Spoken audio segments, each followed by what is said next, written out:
मुनस्यारी क्षेत्र का एक दूर दराज का गांव। इस गांव में अब महज 3-4 लोग रहते हैं और इन्हीं चंद लोगों में से एक हैं 80 साल के केशर सिंह। केशर सिंह कहते हैं कि इस गांव में मैं और मेरी पत्नी अब मरने का इंतज़ार कर रहे हैं। वो कहते हैं, मुझे इस बात की चिंता है कि अगर मेरी पत्नी मुझसे पहले मर गई तो मैं किसके सहारे जीऊँगा। मैं चाहता हूँ कि मैं अपनी पत्नी से पहले मरूं। वहीं केशर सिंह की पत्नी कहती हैं कि मैं पहले मरना चाहती हूं।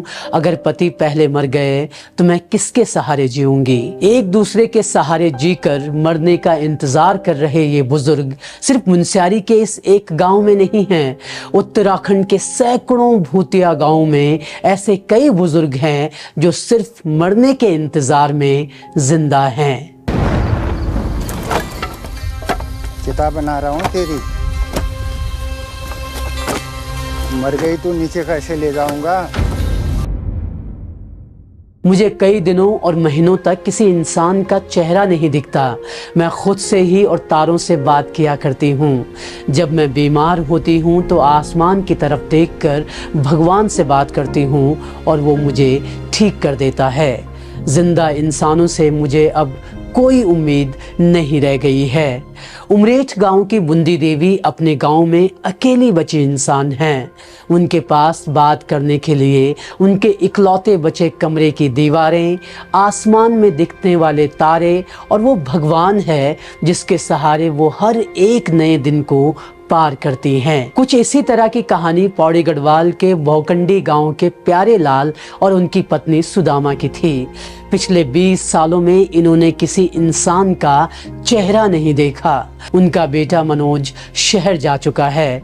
सुदामा कहती हैं, हम जानते हैं कि वो कभी वापस नहीं आएगा। प्यारे लाल और सुदामा की ये कहानी 2017 में सामने आई थी। इस कहानी के सामने आने के बाद क्या कुछ बदला? क्या उत्तराखंड में ऐसे बुजुर्गों को सहारा मिला? ये ऐसे सवाल हैं जो फिर जिंदा हो उठे हैं और इस बार इन सवालों को प्राण दिए हैं एक फिल्म ने। वो फिल्म जो अंतर्राष्ट्रीय टालिन ब्लैक नाइट्स फिल्म फेस्टिवल में सेलेक्ट होने वाली इकलौती भारतीय फिल्म है। फिल्म का नाम है पायर यानी चिता। ये फिल्म आपको मुनस्यारी के 80 साल के केशर सिंह और उनकी पत्नी की कहानी सुनाती है और इस कहानी के बहाने ये फिल्म बताती है कि उत्तराखंड के भूतिया हो चुके गांवों में कैसे ये बुजुर्ग एक दूसरे के सहारे मरने का इंतजार कर रहे हैं। और इस फिल्म के बहाने तेर पहाड़ मेर पहाड़ के इस एपिसोड में हम आपको बताने वाले हैं उत्तराखंड के भूतिया गांवों की पूरी हकीकत और यहाँ बचे चंद बुजुर्गों की दयनीय स्थिति। जानेंगे कि कैसे पलायन की मार से यहाँ रहने वाले बुजुर्ग सबसे ज्यादा घायल हुए हैं।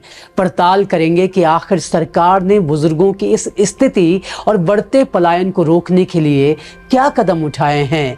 एपिसोड के अंत में आप जानेंगे कि उत्तराखंड का जो मुद्दा नेशनल अवार्ड जीत लेता है उसको क्यों हम 24 सालों में भी सॉल्व नहीं कर पाए हैं।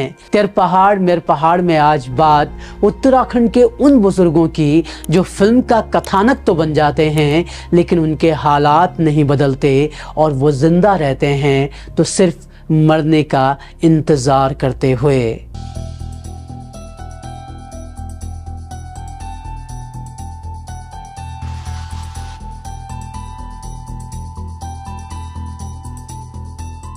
पायर फिल्म को उत्तराखंड के ही national award winning director Vinod Kapri ने बनाया है।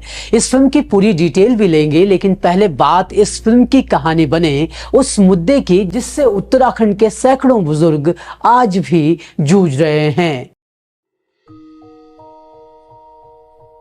उत्तराखंड से पलायन हम में से ज्यादातर लोगों के लिए एक आम खबर सी हो गई है। मीडिया पलायन की खबरें दिखाता है, एक्टिविस्ट चिंता जताते हैं और सरकार सूरत बदलने की बात करती है, लेकिन पलायन से जूझ रहे गांव में रहना क्या होता है उसका एक उदाहरण देखिए। पिथौरागढ़ के बस्टाड़ी गांव के पुष्कर दत्त भट्ट को एक हत्या के मामले में उम्र कैद की सजा हुई थी। 2017 के करीब जब उसकी ये सजा पूरी हुई तो वो अपने गांव बस कस्टाडी पहुंचा और करीब 1 साल किसी तरह यहाँ गुजारने के बाद उसने प्रशासन से गुहार लगाई कि उसे वापस जेल भेज दिया जाए। जी हाँ, 20 साल की कैद के बाद आजाद होने के बावजूद वो वापस जेल जाना चाहता था और वजह थी पलायन। पुष्कर दत्त भट्ट ने जिला प्रशासन को भेजे अपने आवेदन में लिखा, मुझे वापस जेल भेज दिया जाए क्योंकि जेल में कम से कम लोग तो हैं बात करने के लिए, लेकिन यहाँ पर सिर्फ भूतों का और दुख भरी यादों का ही साथ है। पुष्कर ने आगे लिखा कि खंडहर बन चुके गांव में जंगली जानवर खुला घूमते हैं। पिछले कुछ सालों में कोई यहाँ देखने तक नहीं आया। मैंने अकेले रहने की कोशिश की, लेकिन अब मैं इस अकेलेपन को नहीं झेल सकता और अगर सरकार गांव को लेकर कुछ नहीं कर सकती तो मैं जेल के अलावा जा भी कहां सकता हूं। पुष्कर दत्त भट्ट के पास कम से कम जेल जाने का तो विकल्प था, लेकिन उत्तराखंड के सैकड़ों बुजुर्गों के पास इन भूतिया गांवों में अकेले रहने के अलावा कोई विकल्प नहीं है। लेकिन उत्तराखंड में ऐसे कितने बुजुर्ग हैं जो इस स्थिति से जूझ रहे हैं, इसके साफ साफ आंकड़े किसी के पास नहीं हैं। उत्तराखंड हाईकोर्ट में भी ये मुद्दा उठा हुआ है। इसी साल जुलाई में उत्तराखंड हाईकोर्ट ने एक ऐसी याचिका पर सुनवाई की। इस याचिका में मांग उठाई गई थी कि पहाड़ के दूर दराज इलाकों में रहने वाले इन बुजुर्गों को सेंट्रल सोशल वेलफेयर एक्ट के तहत सहायता प्रदान की जाए।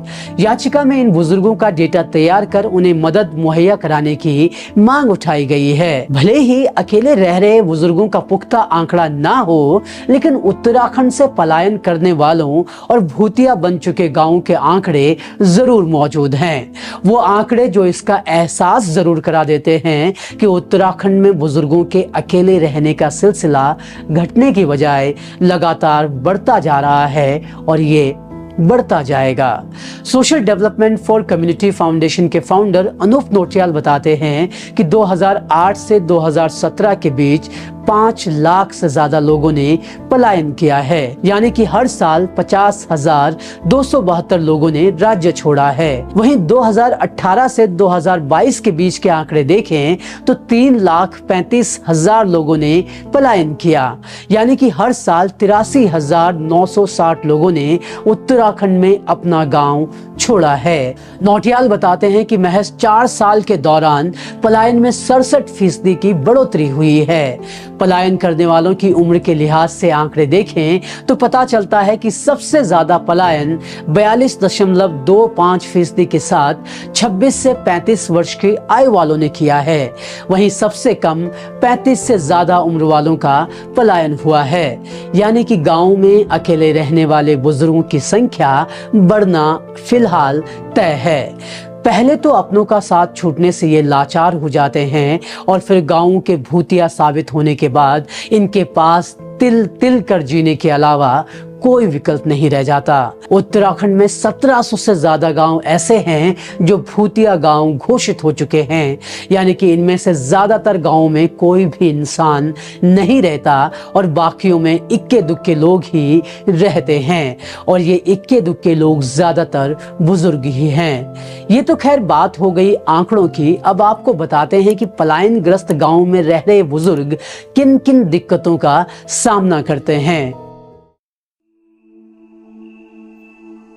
पहले जहां उत्तराखंड से सिर्फ पुरुष बाहर कमाने जाता था, लेकिन अब पूरा परिवार ही पलायन करने लगा है और जब पूरा परिवार पलायन करता है तो ज्यादातर बुजुर्ग या तो गांव में छोड़ दिए जाते हैं और कुछ अपने को गांव छोड़ने के लिए तैयार नहीं होते।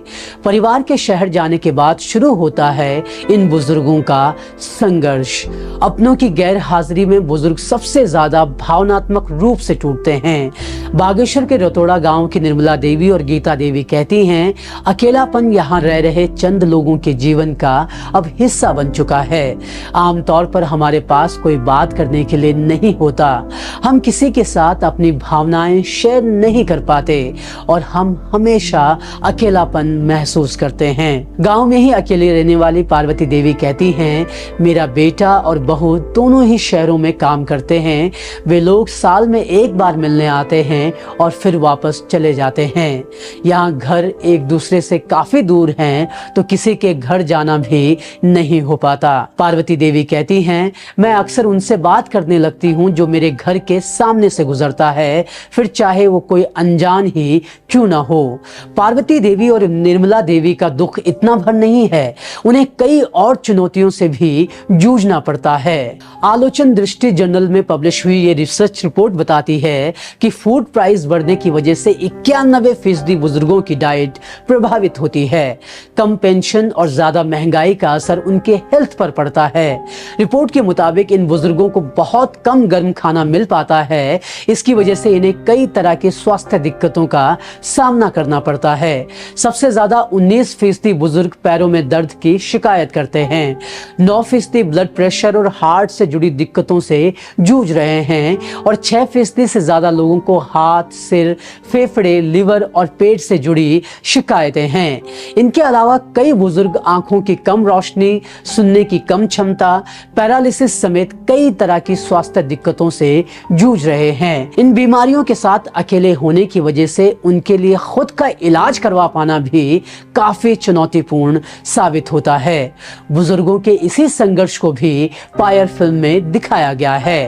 खैर, फिल्म को लेकर भी हम बात करेंगे, लेकिन उससे पहले जानने की कोशिश करते हैं कि सरकार की तरफ से बुजुर्गों की इस सूरत को बदलने के लिए क्या कुछ कदम उठाए गए हैं। ये मैं आपके लिए बंदा नहीं आएगा, टमाटर आलू है, ये है तेल आपके लिए, ये चावल है,